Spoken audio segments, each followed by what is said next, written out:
silence, you village idiot. Hey guys, welcome to TEXAN Tailgate. This week we are going to be taking a little bit of a break from crypto, and we're going to go down the rabbit hole here. We're going to bring on a special guest, Ashley Ash.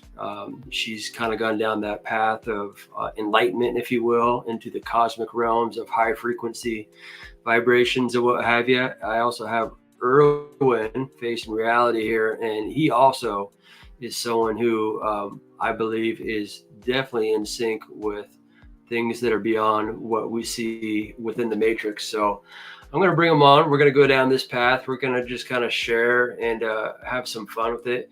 Also, I'd like to send a shout out to Hexy Quinn for that new intro from the TEXAN Tailgate. It's kind of fresh. It's new. I enjoyed it. So I'm going to bring them on and we'll go from here. Good evening. Hey. Yeah, that intro is fire. Yeah. Yes. You gotta swing to that one. Yeah. I know. It got me smiling. I've only listened to it like twice, so that was like the third time, and I was like, yeah, she put some time into it, and so it sounds great. Yeah. So, Ashley Ash, welcome. Hey, thank you for having me. Yeah. No, I mean, I wanted to reach out to you. I know this week we were like, it seemed like the entire community's kind of been in crypto, and like so much of that, like when it gets like that, it's just like, I just want to get out and go touch grass and just kind of like get away from the computer. And part of it was just like, I've had some experiences where reaching, into that cosmic realm where I've had some personal experiences that I kind of wanted to kind of go down that path and have some fun tonight and just kind of get away from crypto and just kind of pick your brain, kind of for us to just kind of have a little powwow, a little TEXAN Tailgate opportunity to share some stuff and enlighten me too, also at the same time. So, yeah.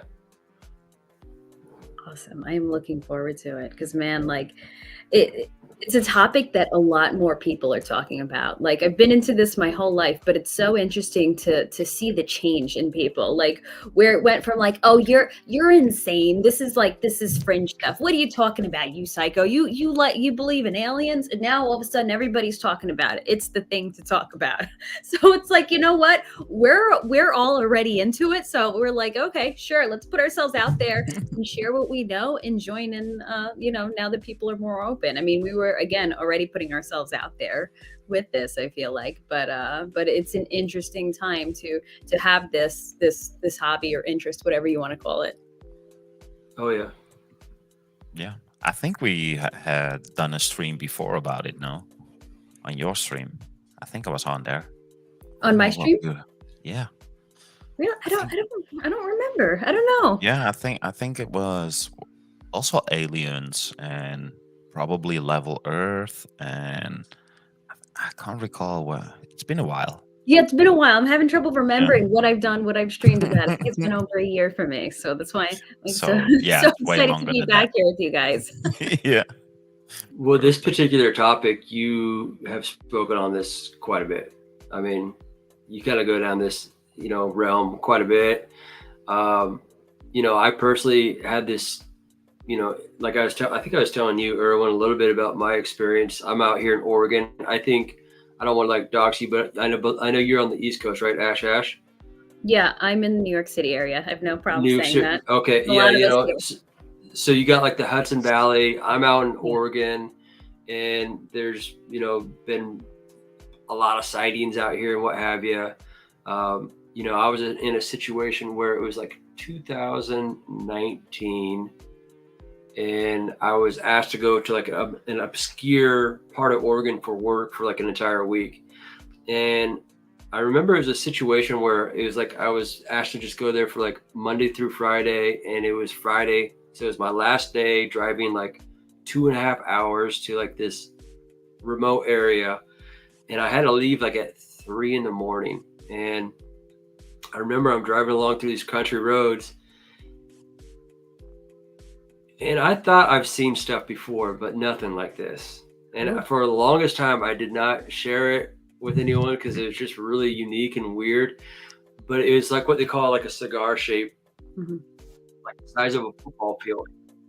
And it was probably not close enough for me to throw a baseball at, but I probably could hit a golf ball at it. It Wow. was that low, and it was moving about, like I was telling you, or probably about as fast as you could walk.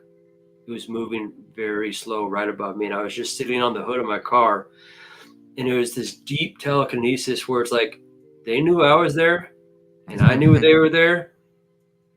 And if I had more time, and if I wasn't disciplined enough to like be like, oh, I would just like say I'm not going to work, I'd probably drive after that thing throughout the countryside and just follow it. But I sat there and watched it for about 10 minutes, just moving slowly. And it was like, it just threw a complete monkey wrench in like every thought process that I've formulated prior to that, and it's just like, what is going on? Sounds a And lot like a Zeppelin, no? I don't know, but it just, I always felt a deep connection prior to that. And it seemed like my connection just was like in like just that much stronger from that point forward. And, I'm a man of faith too. So it's like, what is going on? It's like, it's just like those kind of experiences are unique and fun. And it's just like my own personal moment of not just watching stuff on YouTube and just like seeing stuff. It was like my thing of just like, okay, it's real. Yeah. I don't know what else to take. Yeah, yeah. So yeah, and you're in yeah, a good part of the country for that. Yeah. I mean, there's all kinds of stuff. They always have their about 30 minutes away from me. They have these annual events where they go and party and have their alien. And we could go into that too. I'm not always quite sure if it's always green Martians either. I mean, I don't know if it's an Anunnaki type thing, or we could go down that trail too. But yeah, I mean, it's depending on how you define it. The definition of an alien is pretty much somebody from somewhere else that you don't know. Yeah. So that into consideration, pretty much everything can be an alien as long as you don't know it or nobody knows it. The same goes with an UFO. It could be anything. It's just that you didn't identify it first. So it's just that we have it now in our brain as something that needs to come from somewhere far, far, far away. But it could also be local without us knowing and still have the same meaning and the same definition. Yeah. Yeah. I mean, just like there's that school of thought that a lot of these entities, whatever these species of entities are actually from here on the earth, have been living alongside us underneath the earth, wherever, this whole time. And yeah, they're not necessarily extraterrestrial, but they are, like you said, alien to us. So they are aliens. We don't know what they are. It could even be extraterrestrial, because the word extraterrestrial only means from extra land, extra terra. Yeah. So it only means that it comes from extra land. So again, also that could be way more local than we think. And if we now see how they control the world, every flight route, every naval route, it's all mapped out. Everybody goes the same. There is literally millions of square miles that nobody ever gets to and nobody had ever seen. Yeah. And since more than 70%, exactly. And since more than 70% of the earth is water and nobody goes there, who knows how much land there is? Extraterrestrial, alien would apply to land that is close to us that nobody has ever known about. So it could be local, not saying that it is, but going off the definitions of the words, it's far more logical than, And like, what I forget, what is the percentage of our ocean that's unexplored too? We don't even know what's under there. Pretty much 98%. Yeah. It's insane how much. So there could be living way more down there and underneath the earth. Who knows? I'm not discouraging anything. Did we went there? No. So I couldn't tell you. Could it be? Heck yeah. Yeah, I mean, it kind of even circles back to that whole idea of when you overlay the missing people's map, it always kind of like you see those major clusters in the national parks near cave systems, near, oh, I forget something 911. I forget the name of the program, but there was a program that kind of explored that. And people like to blame it on, well, people are wandering into the caves and disappearing, but it's like, no, there's something way more to this story. Like why, it's not that everybody's dumb Yes. enough to go get lost in a cave. No, something clearly is happening around those entrances to the earth, you know? Yeah. So, and I think, it comes right back to what you're saying, these things could be right here around us and we just don't know them. And I guess maybe those are their entrances and exits. Yeah. I mean, how many cubic feet of mountain do we have? Mm-hmm. Who knows how hollow they could be? Yeah. There could be whole civilizations living in the same square footage as that we do, Yeah. just living inside. It's plausible, yeah. And that's just the naturally occurring areas. I mean, and then throw in the DUMBs into it, the deep underground military bases and whatever are living in there too. Whatever's being hidden, those places. I mean, they say they're absolutely massive, and there are things living into them and like flying in and out of them, like the mountains. People have seen like the mesas out west open up and a ship go into it, and they say that's an entrance to a DUMB. But other people are like, well, how can these chambers be carved out by people? It's impossible. But other people have kind of raised the idea of, well, they're from the Great Flood, maybe where the Great Noatic Flood, when it says the waters came up from the deep, they were being held somewhere. And then when they came up from the deep, maybe there were these giant caverns that were left over. And our military is like, oh, hey, let's go down there and house some aliens and cause some trouble together with them. So we have no clue. Yeah, because we don't even have to look to space, because I know there's that whole debate: is space real? Oh, boy. Is that? I'm not going to open that worm. That kind of worm. But but let's even take space out of the picture. Exactly, what's living on this earth with us? Exactly. Yeah. And there's even another side to the whole cities and things that were built in mountains. The way they are looking, it's actually looking the other way around. It looked like buildings that molded into mountains. That's way more logical from if you're more in architectural and engineering. It's almost impossible to carve that into the mountain the way it is, but it's way easier to have it already construct and then molten down. It looks exactly the same. Oh yeah. Yeah. So there's like Petra. There's always yeah, exactly. So we learn within our school system that petrification takes place over millions of years. But actually, in reality, it can happen within 10 years, 20 years, 50 years. So who knows what organic matter it could have been prior to. Even a tree can petrify into rock. We think it needs to take millions of years. Now we know that it can happen within literally months. Yeah. If the right conditions are met, you can literally transform anything. So having that knowledge makes history way more interesting, because you could take everything with a grain of salt. You can actually take your own imagination and come to a common sense or conclusion by yourself. You don't need somebody else to tell you what is, I think. Well, I mean, it's amazing because when you do decide to be open and look at the world through that lens, so many more things make sense that didn't make sense before. Exactly. And there's a great example of it that popped into my head that I had seen. I don't know if it was like sometime in the 1950s or 1940s, somebody opened up a piece of coal or whatever, split a piece of coal, and there was a bell inside it, like a human-made bell. And, we're told that these were formed millions of years ago, before humans were even on the earth. How did this bell, this ancient bell from thousands of years ago, make its way into a piece of coal? And, and it's just like you said, because these things are actually happening at a faster rate than what we're told. So the belief was that, that bell was pre-Diluvian. It ended up in there and it formed, from that time period through the flood, whatever geologic processes were happening. And, and it happened in a few thousand years instead of, millions. Exactly. If you look with an open eye, or more like a critical eye, into history, nothing makes sense. Yeah. Yeah. Not one bit of history makes sense, like literally Mhm. nothing. And I've been researching this for so long, and literally there's no real connection. And it's scary when you really look into it.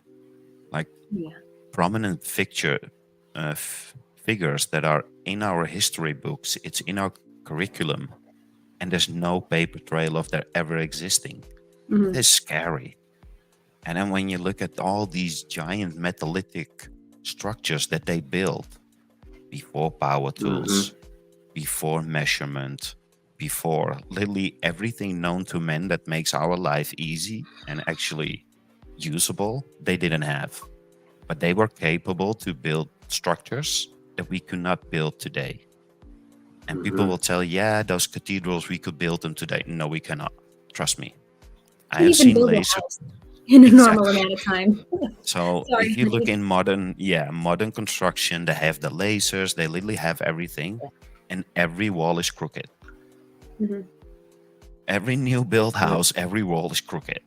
Yeah. But you can now go into a cathedral, take a laser scan, and literally every square inch is perfectly symmetrical.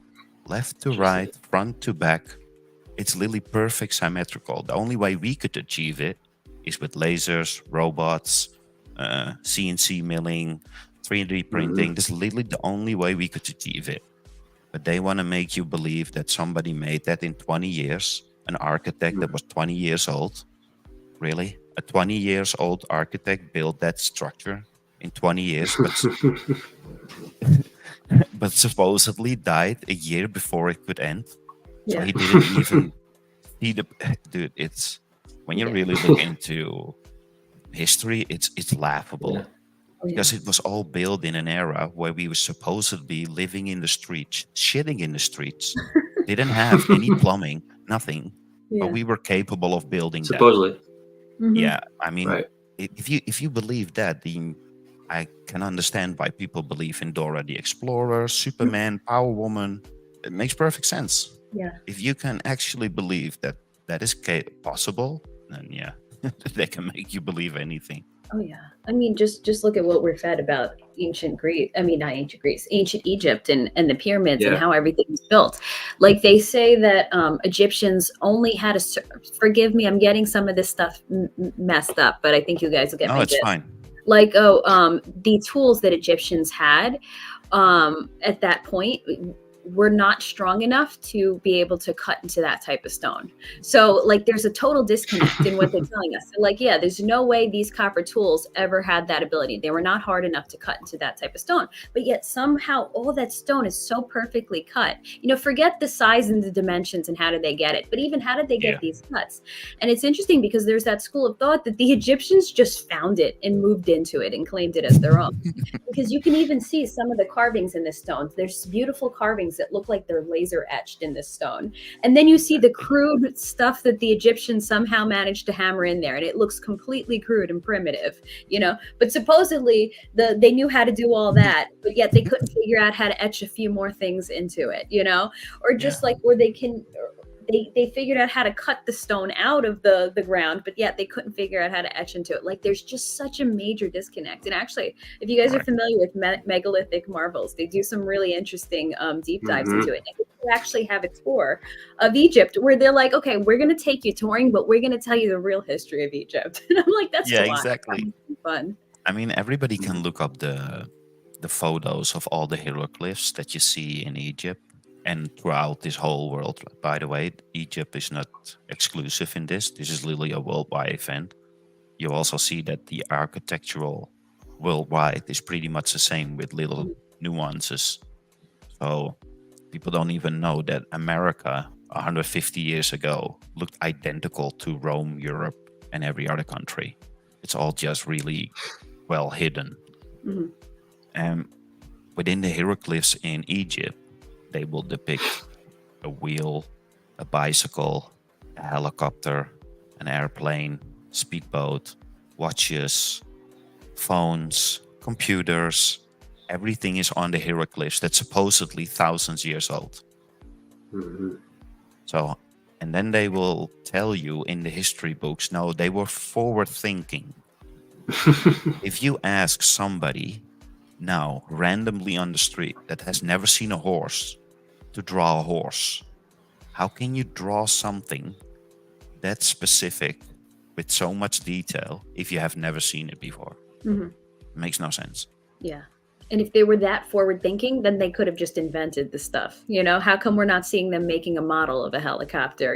Why aren't we finding, Exactly. it's something clearly was going on. Somebody was Yeah. showing them something and they were copying it. Exactly. Well, they probably invented it. They were probably the true creators of it. I'm a true believer that our previous civilizations were way, way, way, way more advanced than we were. We are now thinking actually that we are going forward in advancement, but we don't. There's nothing that you could tell me now that didn't exist 100 years ago. The technology is still the same. The basics is still the same. The car engine, the light bulb, transistors, everything is still the same. The only thing that we did was made it more efficient and smaller. But there's no new technology for 150 years. Nothing. It's true. The telescope, the camera, the photograph, all of it existed already. Nothing has changed. Yeah, it only we're got more getting better. efficient and smaller. So we're not advancing in technology. No, we're just rehashing technology and making it better and better and better.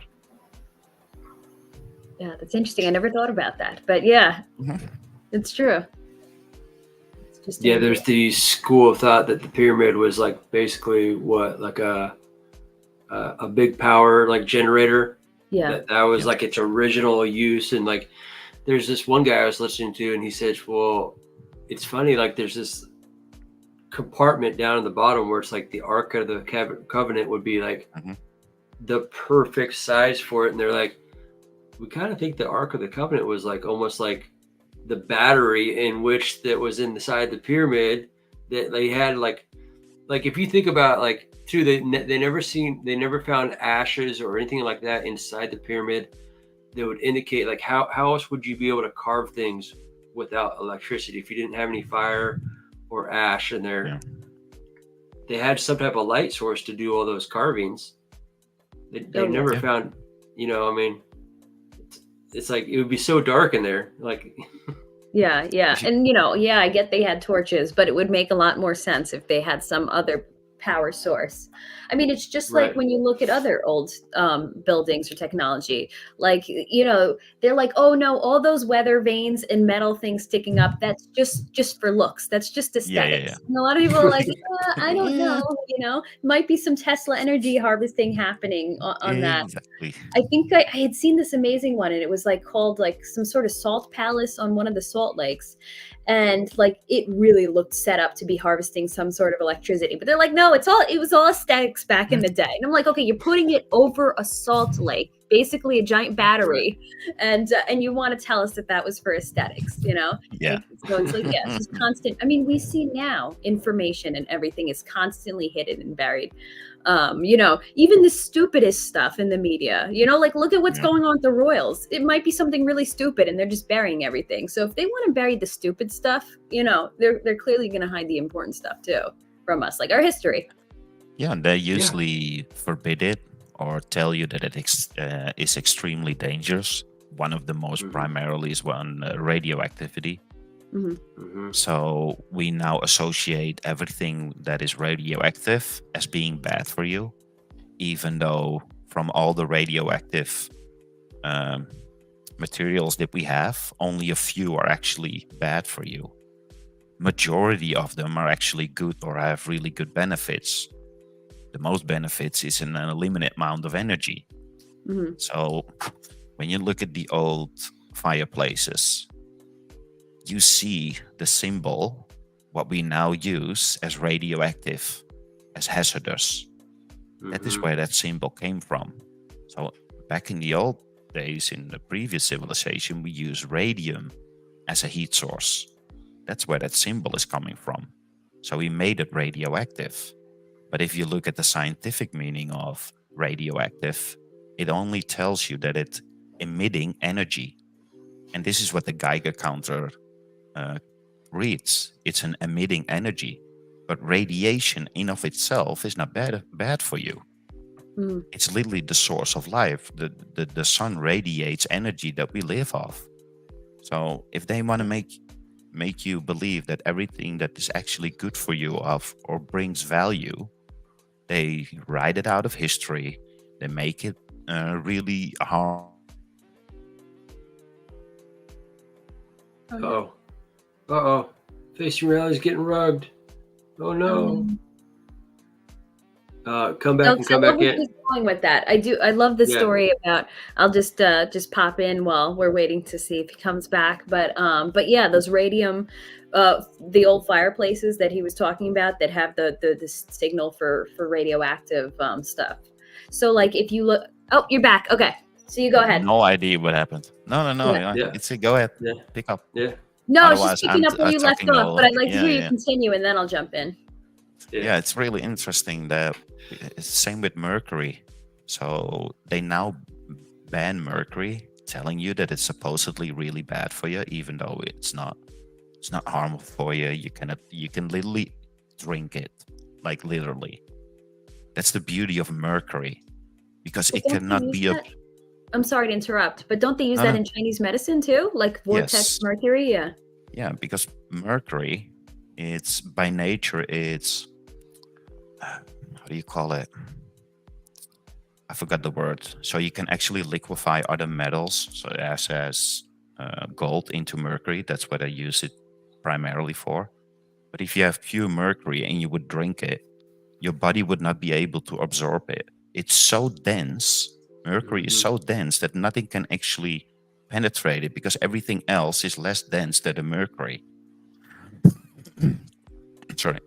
So mercury is so dense that you can take an iron anvil weighing thousands of kilograms and literally make it float in mercury. Just float like a ball in water. Wow. It's insane. It's all about density and relative density. Yeah. This is I why mean- you fall down, by the way. It's nothing to do with gravity. Going back, Has nothing to do with gravity. Okay. gravity, yeah. Everything is Yeah. relative density. Yeah.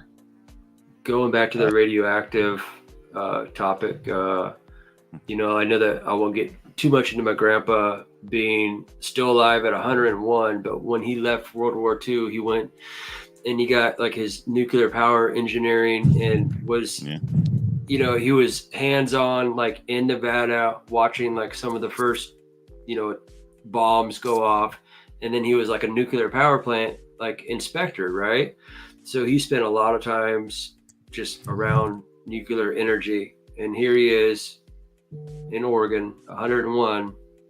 Yep. Still alive, Live and kicking. you know, alive and kicking. Old medicine, it was nothing but radium.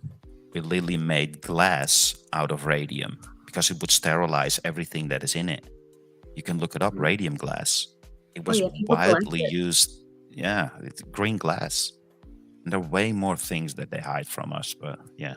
Yeah. We shouldn't be sick in general. So these cathedrals that we see, they were literally ethereal energy absorbers, but also creators. So everything, if according to Tesla, is about frequency, vibration, and energy. So now we are so far in science developing that we can levitate things on sound.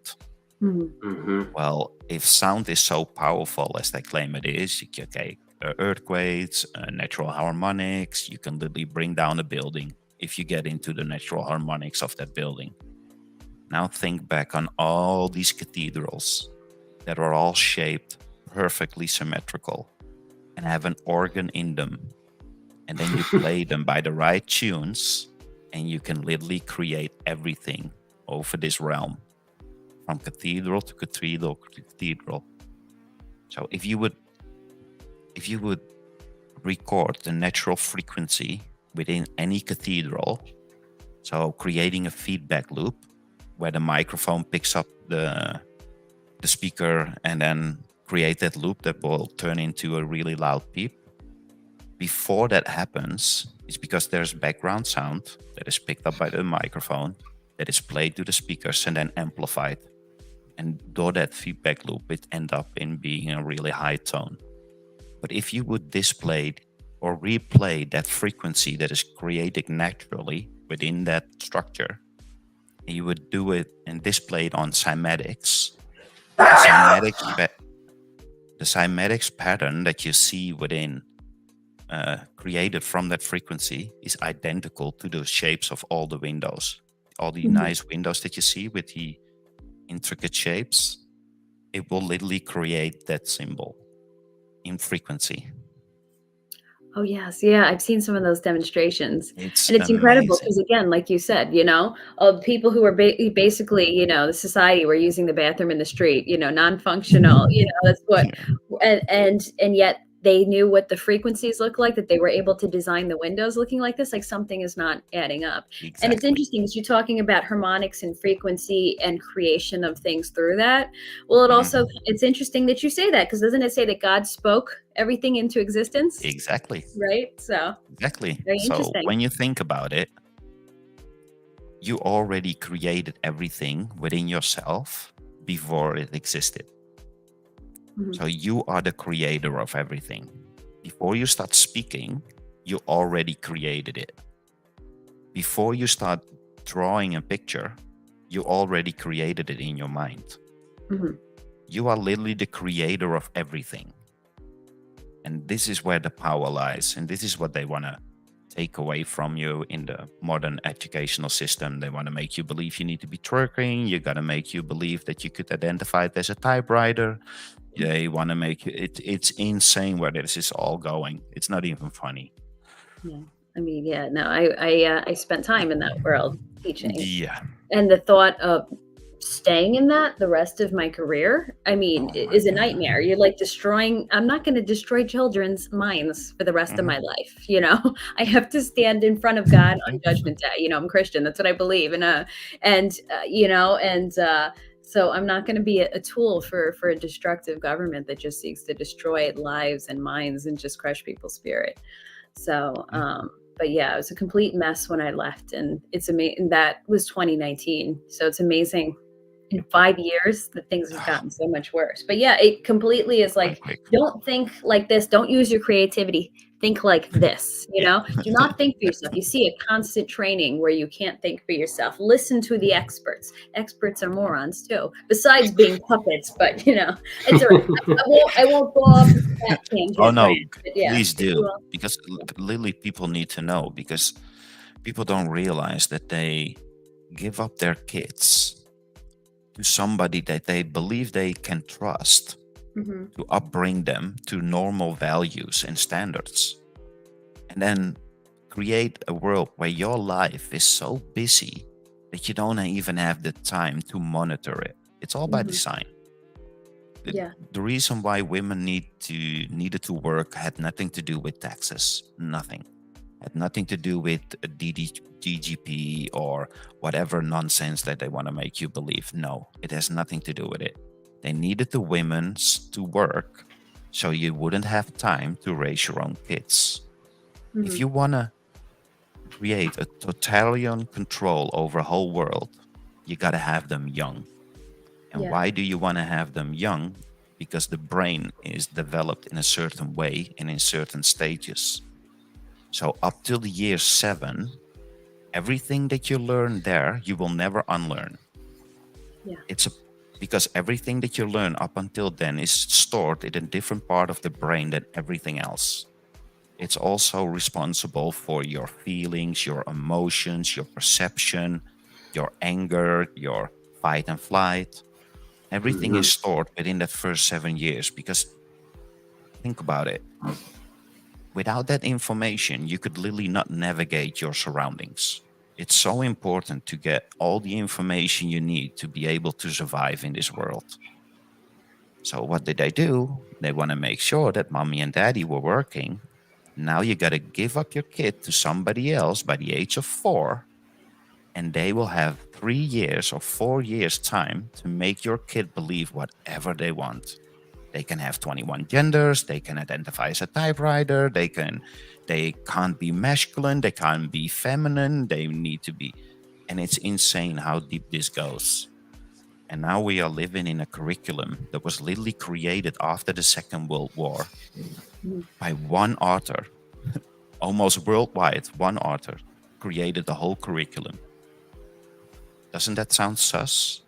Oh, for sure. Especially after they literally said that in the First and Second World War, we burned pretty much every book known to man, aka wiped out all history, created a complete new one, and now we're living in a woke culture where scientism rules the world, where everybody is so indoctrinated to appeal to authority that they have no conscious mind of themselves anymore.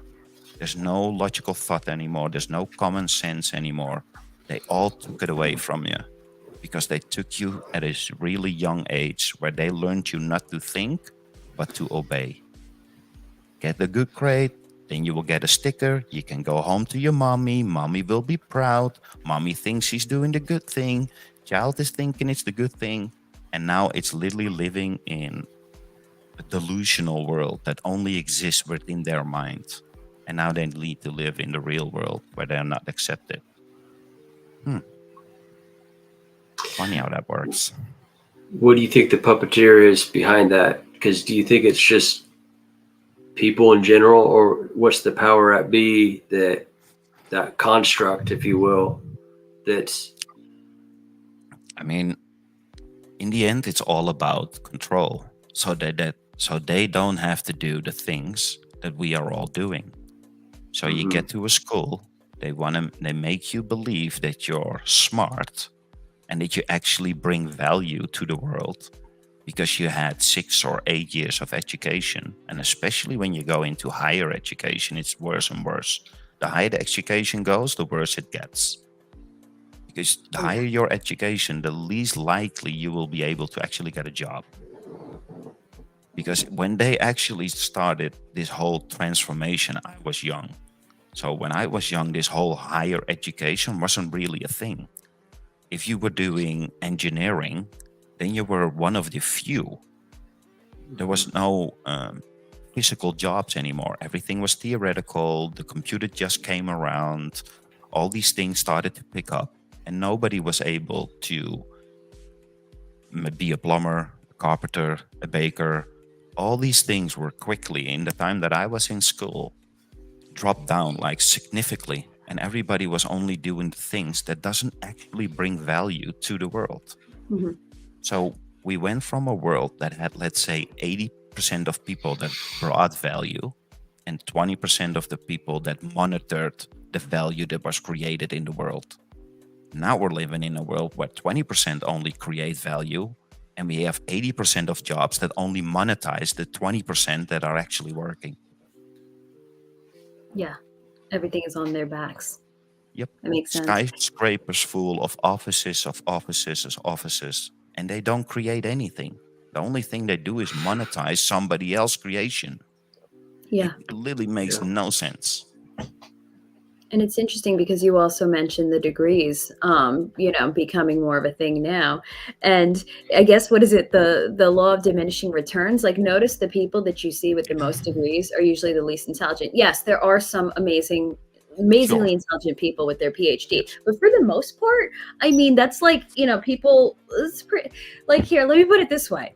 In New York State, in order to teach, I had to have my master's. So every teacher in the school had their master's. A lot had their PhDs. If I was still a teacher, I would have had my PhD. Teachers are some of the dumbest people that I know.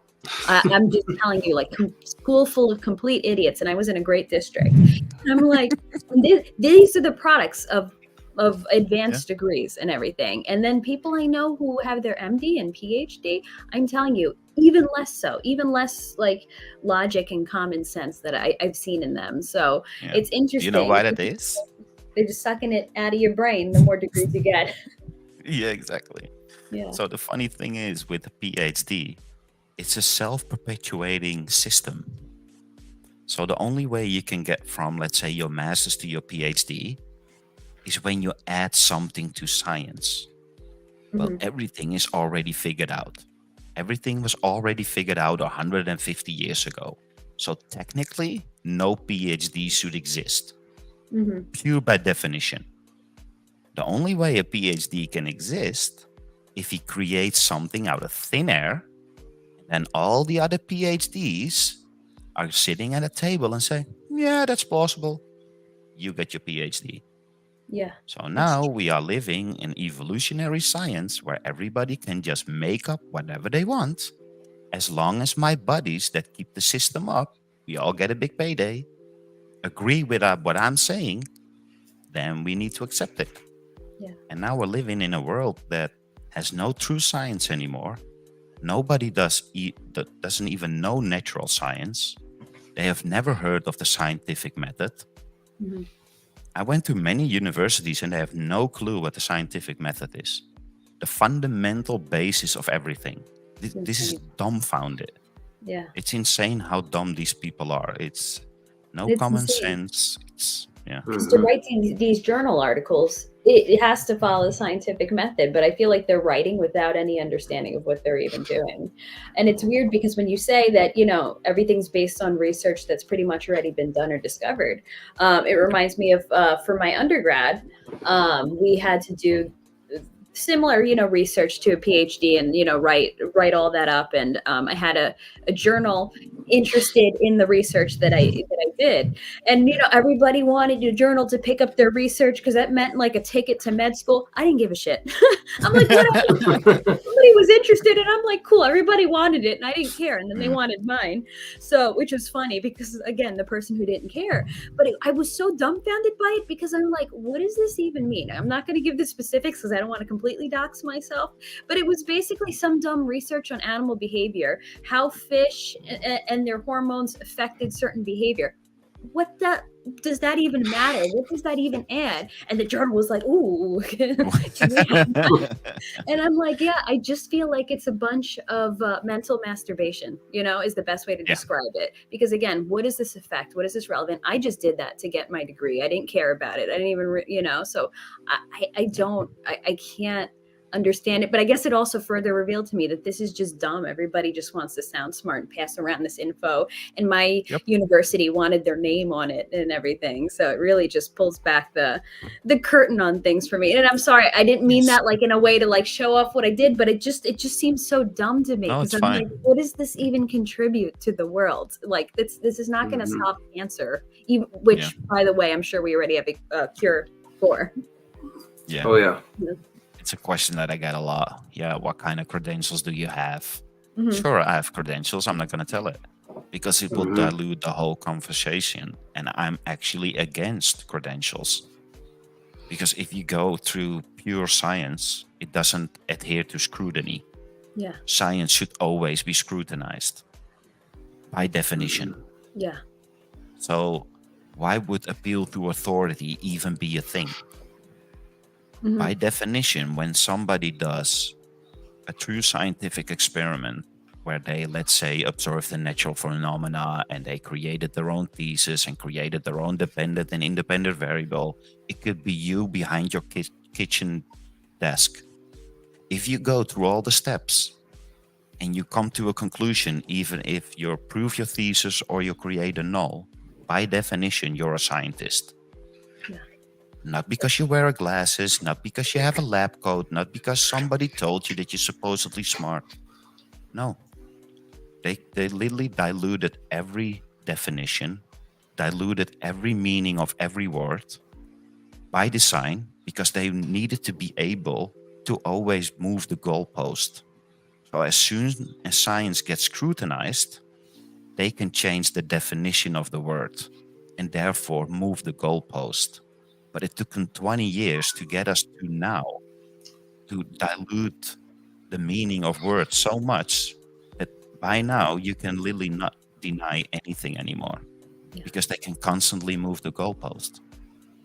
And it's interesting you bring that up because that did cross my mind. I'm like, this journal wasn't over my shoulder while I was conducting all this research. How did they know I didn't falsify everything and make it up? Yeah.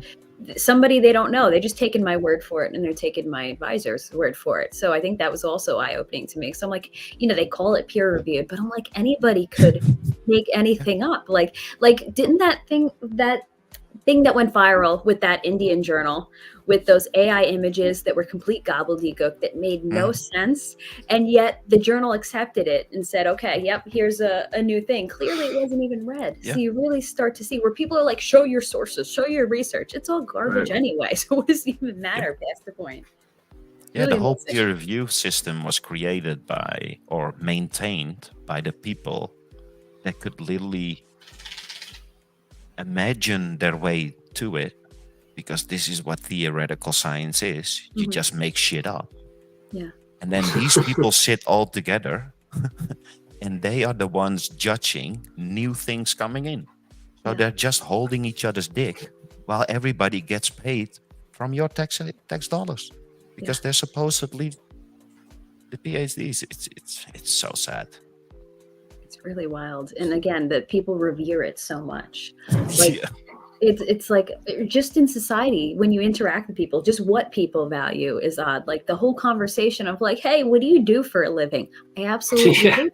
Because like, why are we putting value on, or it's like almost like an immediate judging of somebody based on, okay, what do they do? What's their education level? I absolutely hate that. Sometimes I'll avoid certain conversations because I don't want to talk about that. Or people ask me, oh, your friend, what does their husband do for a living? I'm like, I have no clue. I didn't ask. You know? That doesn't matter. It's amazing what people put their value on, but it's not even that they're doing it. It's like that they're taught by society that this is how you're going to judge people. This is how you're going to like kind of stratify people.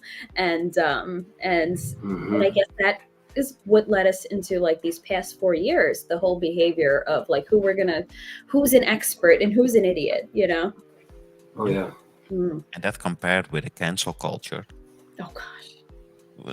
It's done. Nobody has the balls anymore to go against the grain, because you will be instantly canceled.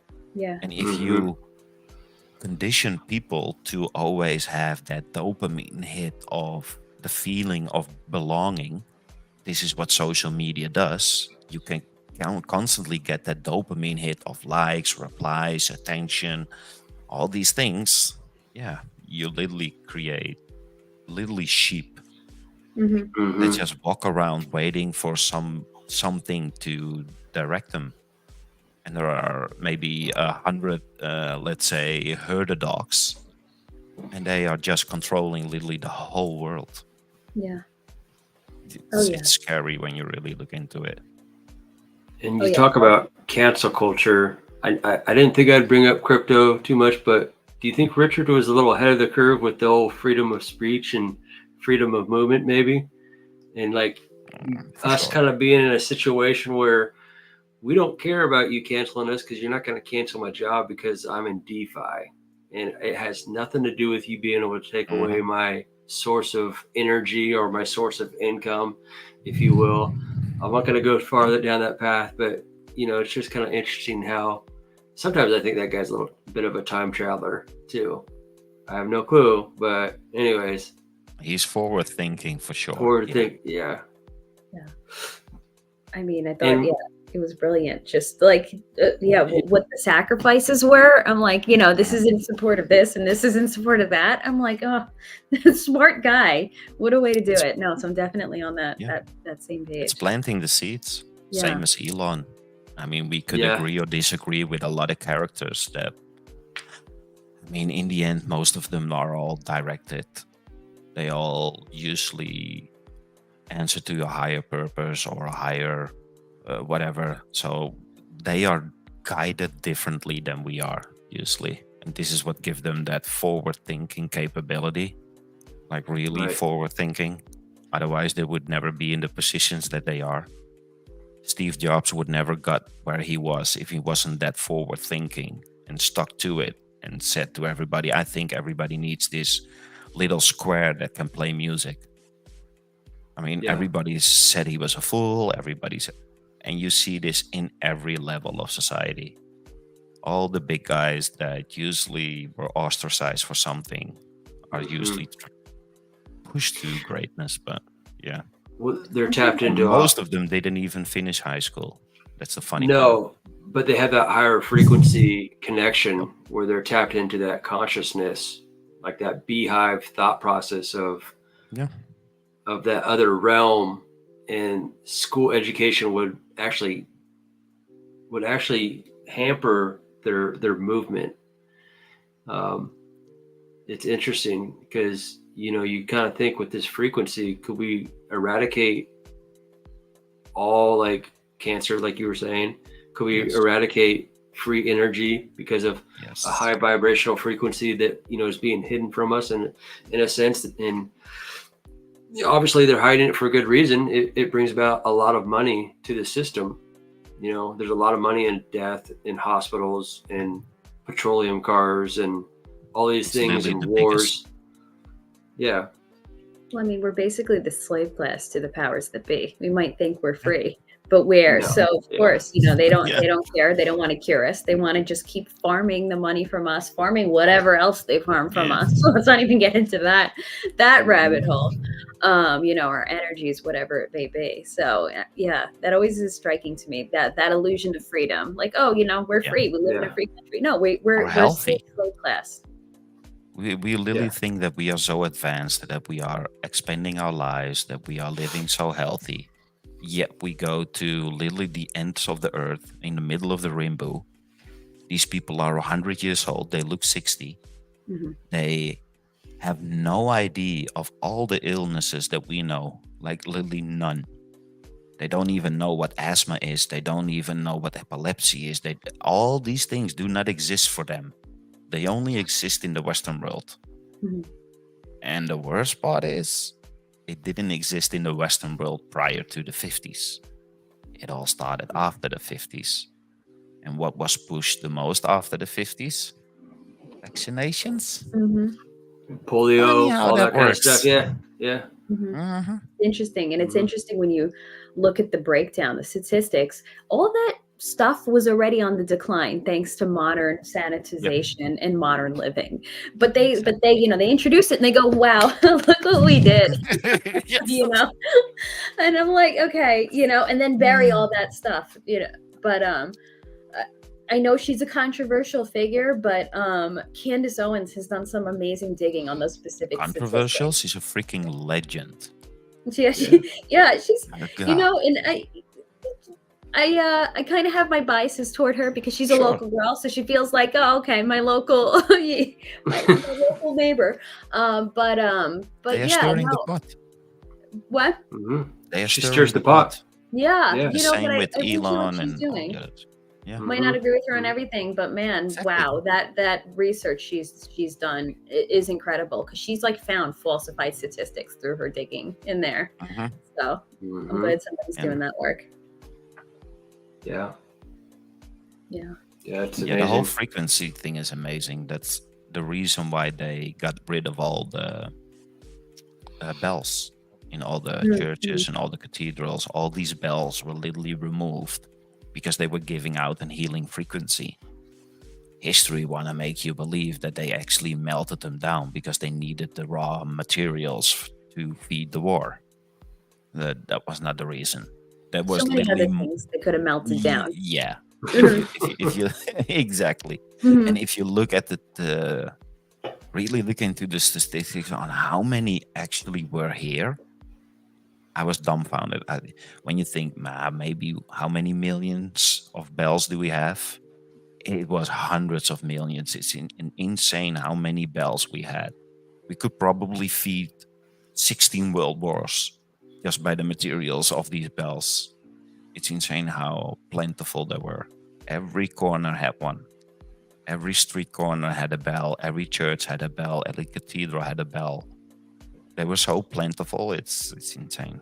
And now the bells that are left, they don't even ring them. Like you hear a lot of churches ringing digital bells over speakers. Insane. Probably in a hurtful frequency instead of a healing one. Didn't even think about that. Yeah. It's funny that, and I only noticed it after I learned all this stuff. If you walk by gospel music, you will instantly feel energized. And you cannot explain it. But everybody feels it, religious or not. When you walk by gospel, you feel energized. Why is that? The frequency? Yeah. Yep. It's literally creating joy, love. Mhm. If you live in a surrounding that is always down, always hateful, always yelling, always screaming, but the whole world is right now, everybody gets sick. Yeah. Mhm. But if Well, you're in a world of, yeah, I'm sorry, go ahead. no, go ahead. Quick I can question. do Was this it for the years. Rockefellers that changed the frequency of music? I'm trying to remember Yeah, who did that. the Rockefeller. Well, it's a consortium. So the Rockefellers, the Westinghouses, Okay.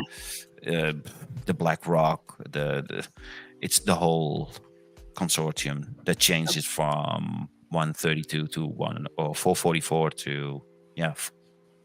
433 to 444. But the Okay. real healing frequency is 528. Mhm. If you really want to go into the healing frequency, same with Mm. light. Light also is extremely healing. Oh yeah. And the best light for that is green. Green is, let's say, neutral. Mhm. So if you look at a rainbow, the center color is green. So you go from red all the way to purple, and green is in the middle. That's the healing light, and the light that brings the most life. This is the light that plants need the most, Mhm. and Mhm. us, Mhm. same thing.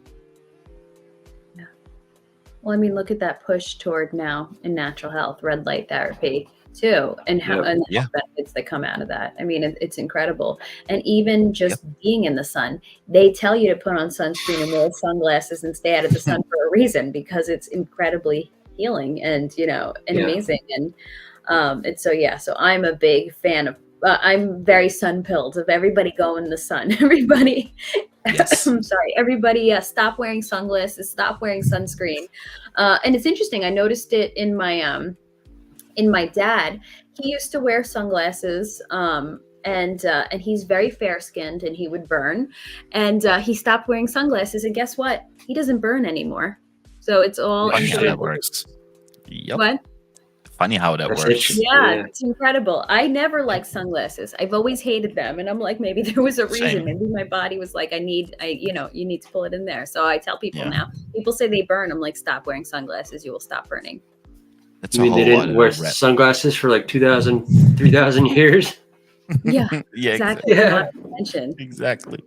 Yeah. It's a whole different rabbit hole when you look into vampires, So because them being real.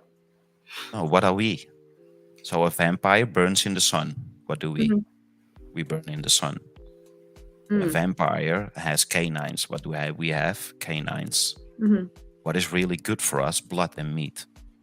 Mhm. Even though science wants to make you believe you need to be eating lettuce and those things. I mean, everybody's what rocks your boat. But if you really look deep into the science of it, we literally run on blood, meat, high protein, high blood cells, high. So pretty much we are the vampires. We burn it. It's funny how that. It's a whole different rabbit hole to go into. Mhm. But that's more with, this is really thin foil head with the subspecies. So we are not one thing or one kind. So the fact that we have so many blood groups Mm. will Yeah. tell you we're not one kind. We are already a mixture or an experiment or whatever what we want to call it, mixing with each other. And the reason why we are not capable of mixing with one another, all of them, is because women need to have drugs from somebody else for the woman not to reject the child. Mhm. In nature, that doesn't happen. The only reason why the woman would reject the child is because it sees us as alien. Yeah. It's not foreign to the body. That means it's cross germination. The same way we see it in nature. And this is what I think is where most of the mythical creatures from the past came from, the Nephilim and all those giants. And if you look in nature right now and you have, let's say, two species or two kinds that are not the same, they can mate, they can have offspring, but the offspring is always off, like the tiger and the lion. You get a ligar. Yeah, exactly. Mhm. Most of them cannot reproduce afterwards, but they do exist. But they have another commonality. or not a commonality, the lack of. So most times ligers are way bigger, way stronger than the lion and the tiger in of itself. So what did they find out? Every species' DNA has constraints, and those constraints dictate what you will be capable of coming. How big, how small, how tall, how strong, how lean, blue eyes, red, everything is written in that DNA. But when two species commingle, one of these limitations could go away because plus and plus cancel out. So it is possible that two of these DNAs merges. Some of these constraints are relieved, and therefore you get really big tigers, really big humans, really big, strong, more intelligent, more whatever. And this is what I think is most likely. We are just one big experiment for hundreds of years that resets every now and then we start over. If you really look into how this world got populated back in the mid 1800s, it's insane. I mean, everybody knows the orphan trains. There were literally more orphan houses in the 1800s than there were brothels. Wow. There was literally a whole infrastructure made just for the transport of babies. And then you look into the old pictures from the early 1800s, and everything is out of place. You see these people walking in the streets of so-called San Francisco, but everything is out of place. It's like they are walking there like a tourist. Like they have no idea what's going on. You will literally see trams used with horses in front of them. Why? They had no idea what a fucking tram was. They didn't know how to operate it. The only thing they knew is, well, you know what? Let's put a horse in front of it. We'll figure it out later. So for literally 20 years in history, from paintings and pictures, you will see, let's say, modern technology not being used because they literally had no clue. Yeah. A great reset. The Great Reset. Yeah. Somewhere between 1750 and 1850. This is where a really big gap lies within history. Now, is this the Tartarian? Is this linked to the Tartarian Empire? It is linked to Tartarian, but Tartarian is used wrongly, in my opinion, because we call it the Tartarian era or the Tartarian technology, but that's not really the case. Tartaria was a place in Russia against or boarding China. It was not the Chinese wall, it was the Tartarian wall. All the gun ports on the Chinese wall are faced to China. Yeah, that's wild. Why wild. is it a Chinese wall when all the gun ports are faced to China, not the other side? No, it wasn't the Chinese wall, it was the Tartarian wall. But we now give Tartaria as a placeholder for that technology, that era, because everything is still blank for everybody. So we are just figuring out step by step where could it be. So it was an amazingly advanced civilization. So every piece of technology that we use right now exists within those structures. So if you look at these old cities from top, it's literally like a motherboard of a PC, like identical. It's not even funny how resemblance it is to a computer. Even the hieroglyphs that you see a lot in Egypt, it's identical to a microchip. Like identical. I forget those Incan or Mayan civilizations. Yeah, the Incas, Mayans. So those are especially identical when you look at them. Yeah, too. Sumerians. Yeah. Supposedly the front runners. So supposedly the Egyptians were more Sumerians, not really Egyptians. So the Egyptian city wasn't really the time or from the Egyptians. It was more the Sumerians, supposedly. I mean, it's hard to dig into history because everybody needs to come up with his own common sense, his own logic, its own And then since through the past 10 years, 12 years, it migrated to something that is really constructive and applicable now. But it's just hard for people to digest because you have to accept that you've been lied to all your life and nobody can do it. Yeah. And this it is why they involves can maintain it. thinking. Yeah, exactly. Yeah. That's Are you true. familiar with the Emerald Tablets then? Yeah, Yeah, somewhat. a little bit. Not really I mean, deep. But you brought up Samaria and how yeah, have found Emerald Tablets that predate, so advanced civilization that predates like the Bible, and they're talking about things that are like, hovercrafts and stuff like Yeah. that were, portal transplant, porters and all right.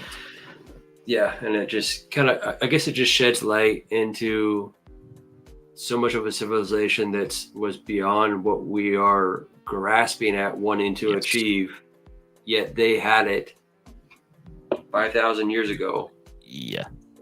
And it's just Zeppelin like, is a good example of it. So okay. you look into Zeppelins, we think everybody knows the Hindenburg, but that's about it. If you say Zeppelin, everybody would say Hindenburg, and that's it. End of information. Everybody knows it. It crashed down and created a big fireball, and that's it. And now it's literally erased from history. Yet there were millions of these things, and they weren't powered by a piston engine with propellers the way they want to predict it to you in, let's say, modern history. No, they were literally driven by the ethereal field. Mm.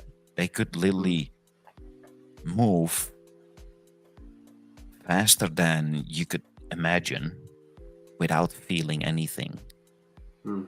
So a bee or a humblebee should physically not be capable of flight. Aerodynamically, it's physically impossible for a bumblebee to fly. Yet he flies. Mm-hmm. And when they start studying it and put a really small microchip on a bumblebee to track it, they found out it can literally fly in a straight line with a 60 mile per hour crosswind without being affected. Something that aerodynamically should not be capable of flight, having a dead straight heading without deviation in a 60 mile an hour crosswind. How Creates does like that a work? little, it creates like a, It literally, due to frequency and vibration, it literally creates a bubble within the ethereal field. So the ethereal field is the background scaffolding of everything. So for something to exist, you need a medium. So we live within the medium of air. We can also live within the medium of water. But where does this all reside on? What's the background medium, the scaffolding for electromagnetism or static electricity? There's got to be a background medium that connects everything. And this is called the ether, something that was really well known prior to the 1900s. And then Newton came out with his Newtonian physics, what we still use today, even though a lot of it is not applicable anymore. Then he came up with gravity. Then Newtonian physics behind gravity didn't work, so we had to make something up. Then Einstein came in 1905. He created the theory of relativity. In 1915, the theory of relativity superseded Einsteinian mechanics or the Newtonian mechanics behind gravity. And now it's Einsteinian mechanics. So it keeps on evolving, trying to disguise what is really going on. And that's a free energy field that is all around us. But you're not allowed to know it exists. I was going to ask, because isn't most of modern physics built on the assumption that, where they reject the idea of ether, and then once you reject, it just changes everything. Like it just makes, so the fact that the theory of relativity is based on that rejection, I mean, it just shows that our everything that we believe in physics is just completely wrong and flawed because of that one rejection, which basically, they rejected it with that proof. Okay, so yeah, our physics. And they say it literally within their papers. They say all our measurements, all our experiments tells us there's an ethereal field. Mhm. But we could never have that stance, because as soon as there's an ethereal field, you go from heliocentric to geocentric. Mhm. And once you go geocentric, you are the center of everything. And then all of a sudden you're special. Mhm. You're not that insignificant piece speck of dust hurtling to infinite space where you could literally be wiped out by everything around you, where a meteor can come in and wipe everything out. When you live in that kind of stage of fear, you don't value everything you have because it has no value to begin with. But as soon as you become geocentric and you are the center of everything, now all of a sudden you're special. And now all of a sudden you realize, wait a minute, so everything around me was created for me. So we are actually special. We are actually specially made in this Goldilocks zone to exist. That would imply a creator, because it can only be special, perfect, if somebody created it. But we could never take the stance of creation. Hell no, we gotta believe in fake science and theories and all that other nonsense. So it's so holistically imprinted in our existence that it's really hard to break that spell and let people see that, yeah, we are geocentric. We're not heliocentric. If you look up in the sky, everything revolves around you. Everything revolves around the North Pole, the North Star, Polaris, and resets every year. You can take a picture of your sky every year at the same date, at the same time, at the same direction for your whole life, and every picture will look the same. Identical. And it's been so throughout whole recorded history. So if that's the case, how can we be random, heliocentric, where everything goes in every direction, while when you look up in the sky, it's always the same? That's a contradiction to one of the other. And this is also one of the reasons why Einstein had to actually pitch in and say, you know what, it's all relative. If we just say that an object is not close, but you see it's close, but no, we're not going to say it's close. We're actually going to make them believe it's 16 light years away. Now it's all relative, because over that distance, that angle doesn't really add up too much. So you could literally tell people that you could be hurtling through space without you detecting an angular change, because it's 16 million light years away. That is behind comprehension. People don't even know how much that number is. People don't even understand a trillion. Do you know how many years 1 trillion seconds is? Yeah. So 1 trillion seconds, that doesn't sound like much. How many years is it? It's over 30,000 years.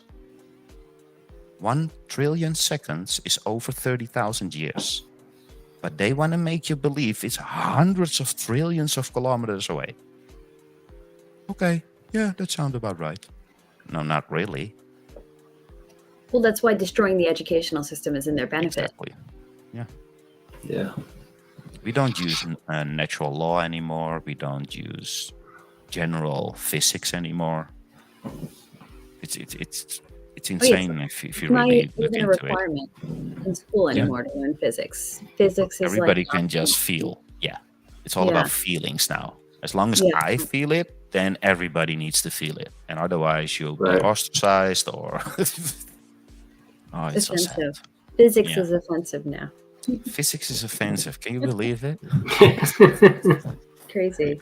Yeah, and it's like looking back at my high school career, whatever you want to call it.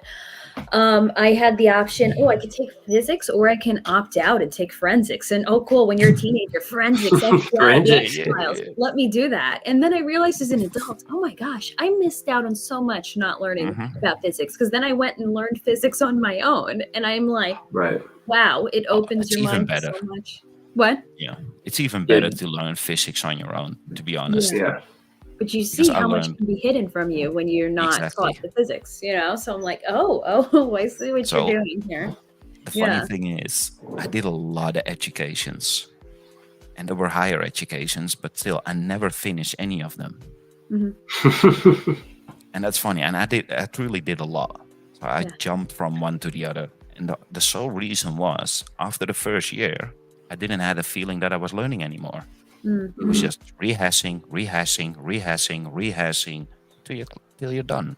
Yeah. But funny enough, you learn more in that first year than you could ever learn in the same subject all the time behind. So all the time that comes after, the basics still the same.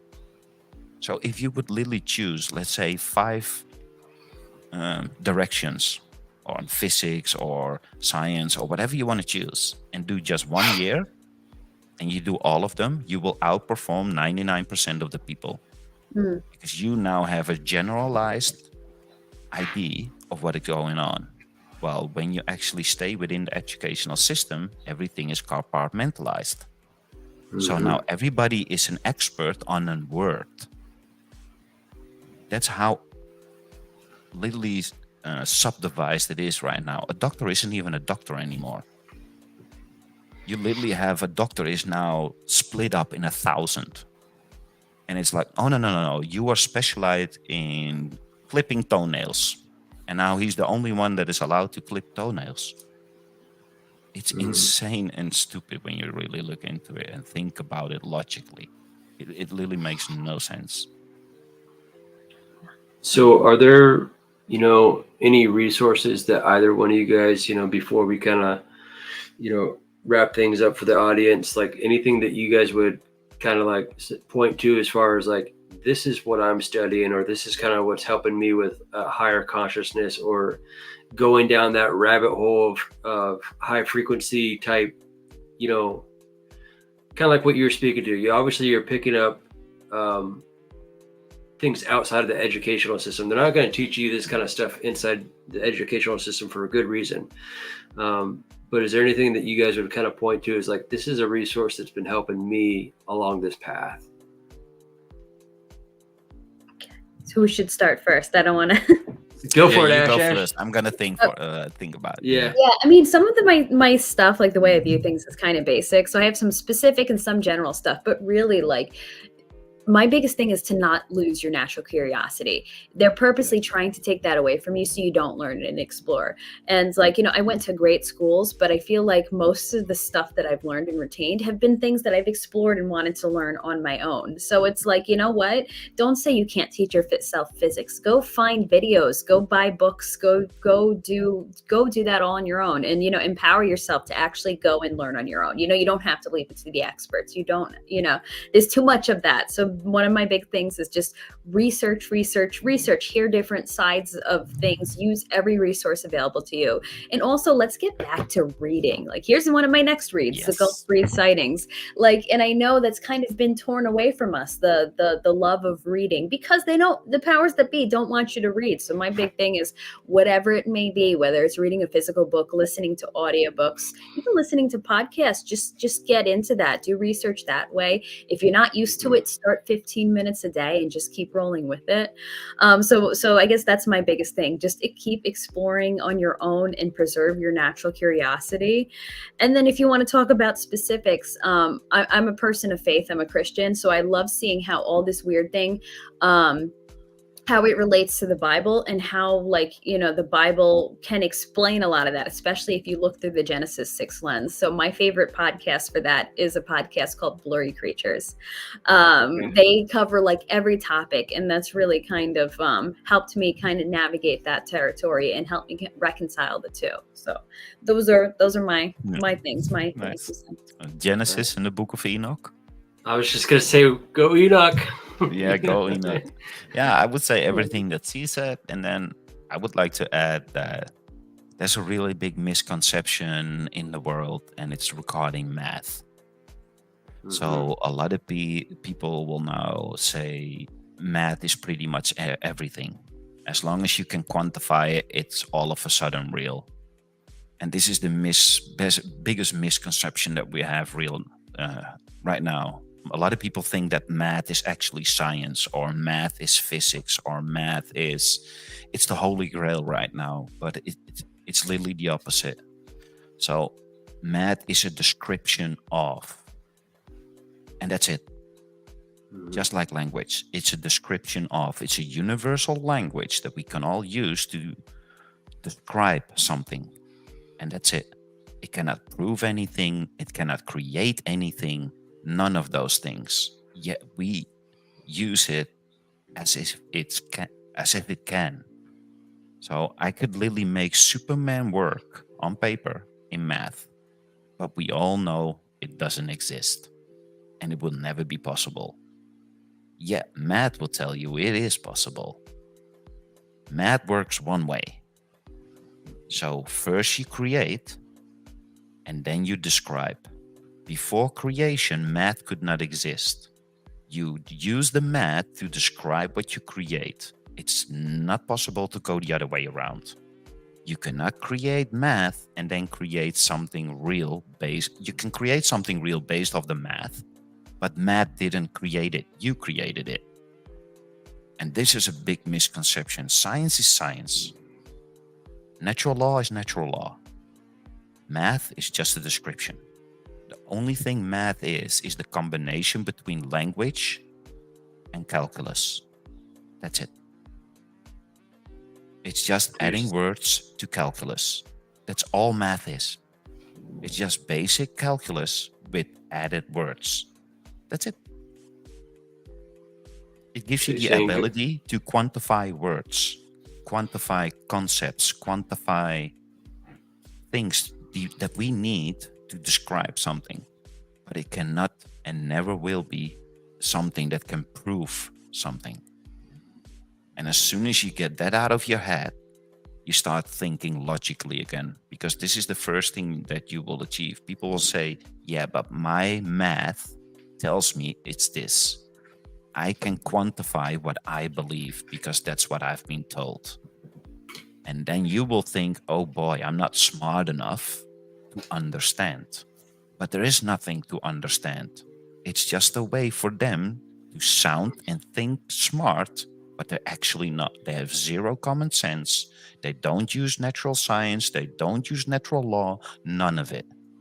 So as soon as you get that out of your head, that math doesn't actually do anything, then it's way easier to not be set back, because people will attack you just for the reason that you want to explore something that may go against what they believe.